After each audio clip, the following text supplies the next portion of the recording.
आज की वीडियो में मैं आपको 4 टक ब्लाउज की कटिंग बताऊंगी। ये मीडियम साइज के 4 टक ब्लाउज की कटिंग है। 34 इंच की चेस्ट है और 28 इंच की कमर है और बनने में ये बहुत ही आसान होता है।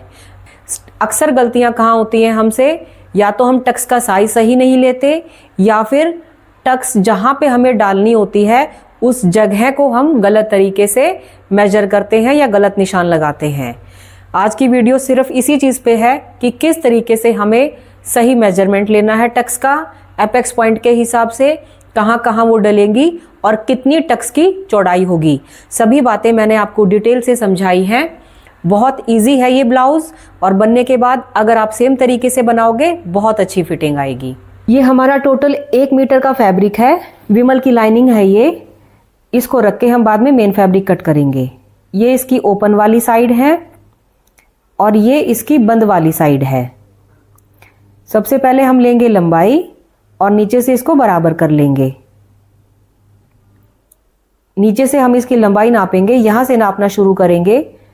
14 इंच तक हमें इसको रेडी चाहिए, तो 2 इंच एक्स्ट्रा लेंगे, यानी टोटल हम लंबाई लेंगे 16 इंच की। इस तरह से जो फोल्ड होके 14 इंच तक हमारा रेडी हो जाएगा। अब आधा इंच यहाँ पे हम मार्जिन छोड़ेंगे हुक पट्टी का, इस तरह से। इसके बाद ही हम जो भी मेजरमेंट लेंगे इसके अलग से नापेंगे। अब ये हमारी ऊपर लेंथ की लाइन आ गई है। 2.5 इंच की चौड़ाई पे हम लेंगे गला और 7 इंच की लेंगे लंबाई गले की, जो हमारा सामने वाला गला है। इसकी शेप हमने राउंड दे दी है, आप चाहे तो दूसरी भी शेप दे सकते हो। अब हमें लेने हैं शोल्डर।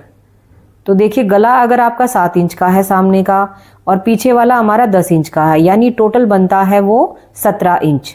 तो 17 इंच का गला अगर हमारा होता आगे पीछे का तो काफ़ी बड़ा घेरा बन जाता है ये। इतने बड़े गले में 5.5 इंच के शोल्डर आपके बहुत हैं।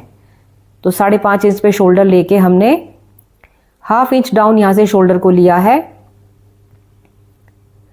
अब जहाँ से ये डाउन हुआ है इस पॉइंट से आपको 6 इंच नीचे लेना है आर्म होल, इस तरह से। ये हमारी चेस्ट वाली लाइन आ जाती है। अब चेस्ट जो हमारी है वो हमारी 34 इंच पे है रेडी, तो 8.5 इंच बनता है वो।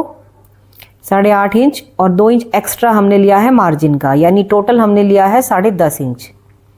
8.5 इस तरह से। अब ये हमारा ये फिटिंग का निशान हो जाएगा।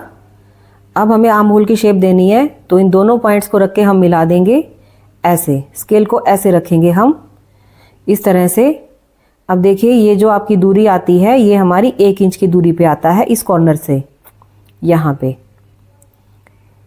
अब नीचे भी यहाँ से देखिए लंबाई 10.5 है चौड़ाई, तो फिर नीचे से भी हम 10.5 ही ले लेंगे इसको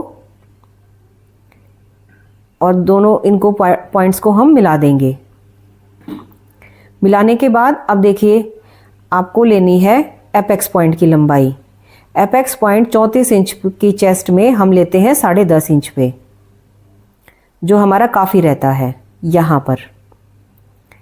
और जो इस लाइन से दूरी है वो हमें लेनी है 3.5 इंच, जो चेस्ट का हमारा 10वां भाग होता है, यानी लगभग 3.4 आता है, तो 3.5 के आसपास आएगा ये।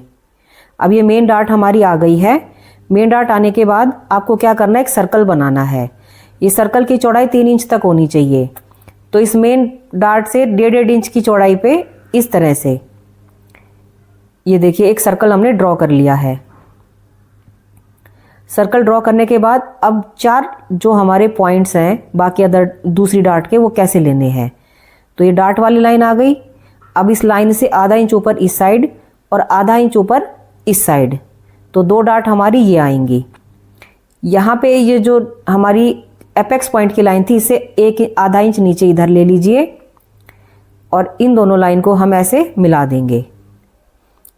अब यहाँ वाली जो डार्ट डालनी है इसको हम इस पॉइंट को इधर एपेक्स वाली लाइन से मिला देंगे। दोनों लाइनें अब आपके 3 आपकी डार्ट आ गई हैं। चौथी हमारी यहाँ से इस कोने से निकलेगी इस तरह से। अब हम बेल्ट का निशान लगाएंगे। नीचे से 2.5 इंच पे हम लेंगे बेल्ट की लंबाई। यहाँ से भी 2.5 इंच अब इस तरह से नीचे ये 2.5 इंच पे हमने निशान लगा दिया है बेल्ट का। अब देखिए जो आपका इधर वाला जो साइड है हुक पट्टी वाला, यहाँ से 1 इंच ऊपर निशान लगा दीजिए, यानी बेल्ट की जो लंबाई है वो यहाँ से 3.5 इंच हो जाएगी अब। और इस तरह से गोलाई देके इसको मिला के ये हमारी बेल्ट की शेप आ गई है नीचे से। अब डार्ट की चौड़ाई कितनी लेनी वो देखिए, 1 इंच इस साइड ले लीजिए डार्ट की चौड़ाई और 1 इंच इस साइड। नीचे से दोनों साइड से 1-1 इंच की चौड़ाई पे डार्ट हमारी ऐसे डलेगी, जो मेन डार्ट है बड़ी वाली। अब इसकी जो टोटल चौड़ाई लेनी है हमें 1 इंच की, यानी आधा इंच इसका लगभग इस साइड और आधा इंच इस साइड, और इसको हम मेन पॉइंट से ऐसे मिला देंगे।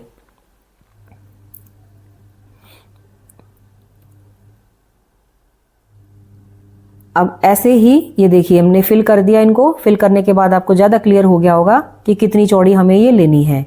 यहाँ वाली डार्ट आधा इंच इस साइड और आधा इंच इस साइड, तो दोनों साइड आधा आधा इंच लेके इसको भी हम ऐसे मिला देंगे। मिला दिया है। अब ठीक ऐसे ही ये भी लेनी हमें, लगभग 1 पैर का निशान, यहाँ 1 पैर की सिलाई दबा के दोनों साइड, और इसको भी हम इस तरह से ले लेंगे। अब चारों डार्ट की आ गई है हमारी चौड़ाई। ये नीचे से हमारी ये बेल्ट हो गई है। अगर कोई बेल्ट नहीं लगाना चाहता है तो उस सिचुएशन में क्या करेंगे हम, जो ये बड़ी वाली डार्ट है इसकी नीचे से चौड़ाई ले लेंगे 1-1 इंच दोनों साइड, और इस पॉइंट को हम फिर इस तरह से मिलाएंगे नीचे तक। बिना बेल्ट के भी अगर हमने सही डार्ट डाल रखी है तो फिटिंग बहुत अच्छी बनती है। बेल्ट लगाना ज़रूरी नहीं है, हाँ लगाने से थोड़ी और अच्छी फिटिंग आ जाती है। इतना ही फ़र्क पड़ता है, ज़्यादा नहीं फ़र्क पड़ता। सही दूरी पे आपकी डार्ट होनी चाहिए और सही चौड़ाई पे डार्ट लगानी होती है। ये फ्रंट पार्ट की कटिंग हमारी हो गई है। अब फ्रंट पार्ट को हमें कैसे रखना है, इस तरह से उलट के रखना है फैब्रिक पे, ताकि कम से कम फैब्रिक में हमारा ब्लाउज रेडी हो जाए। ऐसे उलट के रखने से पहले तो मैंने इसकी लंबाई और चौड़ाई के निशान लगा दिए हैं। अब हम क्या करेंगे कि जो पीछे वाला जो पार्ट है उसकी आधा इंच तो लंबाई कम लेंगे, चाहे ऊपर से कम कर लो चाहे नीचे से, आपकी मर्जी है। यहाँ से ऊपर से हमने आधा इंच लंबाई कम कर ली है और साइड से आधा इंच हम यहाँ पे चौड़ाई कम कर लेंगे। जैसे पीछे वाला हिस्सा टोटल 11 इंच का था हुक पट्टी समेत, तो पीछे वाला 10.5 पे ले लेंगे हम इस तरह से। अब इसके अंदर हमें ब्लाउज की कटिंग का ड्राफ्टिंग तैयार करनी है। तो देखिए 2.5 इंच पे हमने गला लिया था, सेम 2.5 इंच पे यहाँ गला ले लिया है। गले की लंबाई हम लेंगे 10 इंच पे ऐसे। अब देखिए यहाँ से 2.5 इंच है ये, लेकिन नीचे से लगभग 3.5 इंच की ऊंचाई पे, लगभग यहाँ पे 3.5 इंच पे हम इसकी चौड़ाई कर देंगे 3 इंच, ऊपर से आधा इंच ज़्यादा, ताकि नीचे से थोड़ी सी मटका शेप आ जाए। इसको गोलाई देके धीरे धीरे करके इससे एक थोड़ी सी नीचे से मटका टाइप शेप आ जाएगी, जो बनने के बाद फिर राउंड डीप राउंड नेक बन जाएगा ये।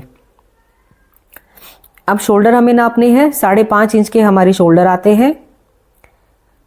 आधा इंच शोल्डर डाउन, और जहाँ से शोल्डर डाउन किया है वहाँ से नाप लीजिए आप नीचे आर्म होल की लंबाई 6 इंच पे। ये 6 इंच पे हमारे आर्म होल की लंबाई हो गई है। यहाँ से भी नाप लिया हमने, 5.5 इंच है। अब देखिए ये आ गई हमारी चेस्ट वाली लाइन। सेम चेस्ट में फिटिंग का निशान वही लगाएंगे हम 8.5 इंच पे, क्योंकि इतना बड़ा गला है तो लूजिंग की ज़रूरत नहीं पड़ेगी ब्लाउज में। 8.5 इंच यहाँ है और नीचे भी लगभग 8.5 इंच ही आएगा, क्योंकि क्या होगा हम डार्ट डालेंगे तो उससे क्या होगा हमारा ऑटोमेटिक ही यहाँ नीचे से इसकी जो फिटिंग है वो मैनेज हो जाएगी। अब आर्म होल की शेप देने के लिए दोनों पॉइंट्स को हम इस तरीके से मिलाएंगे स्केल रख के। स्केल नहीं है तो आप हाथ से भी मिला सकते हो। कोने से इस आर्म होल की जो दूरी है वो लगभग 1.5 इंच की है, ठीक है। अब एपेक्स पॉइंट लेना हमें, पीछे वाली डार्ट का पॉइंट लेना है जो हम लेंगे 10 इंच पे। यहाँ से दूरी हम लेंगे 3.5 इंच, आगे भी हमने यही ली थी। ये हमारी चेस्ट का 10वां भाग होता है। अब ये पीछे की डार्ट वाली जो हमारी निशान आ गया है मेन, ऐसे ही नीचे से इसको 1-1 इंच की साइड से निशान लगा के इन पॉइंट्स को हम मिला देंगे। सेम उसी तरह से डार्ट डलेगी ये नीचे वाली। देखिए यहाँ लगभग ये फोल्डिंग में जाएगा, तो कुछ इसको इस तरीके से मिलाइए आप ऐसे। तो पीछे वाली डार्ट भी आपकी सेम इसी तरीके से आ जाएगी। जब इतनी सारी आप डार्ट डालोगे ना तो आपका ब्लाउज की फिटिंग ऑटोमेटिक ही आएगी, कमर से बिल्कुल फिट हो जाएगा। और आर्म होल की ये शेप हमारी।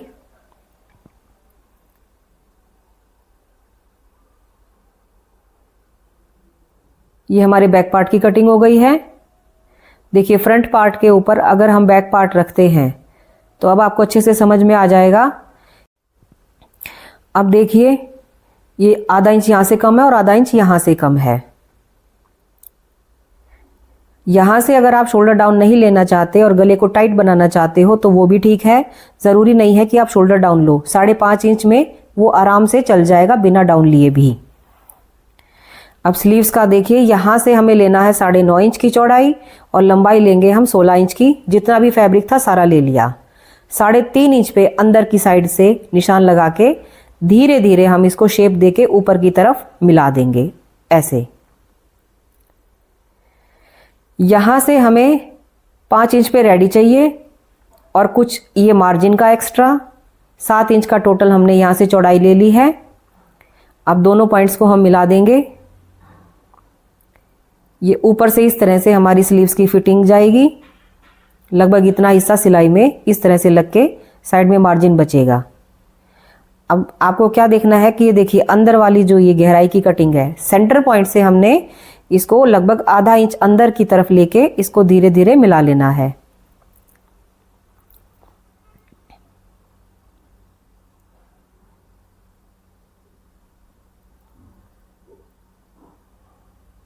कटिंग करते टाइम ध्यान दीजिए सिर्फ फ्रंट पार्ट के ही दोनों हिस्से कटिंग हो, पीछे के नहीं। अब ये इस तरह से आपकी स्लीव्स की कटिंग हो जाएगी। तो टोटल हमारे ब्लाउज की कटिंग हो गई है।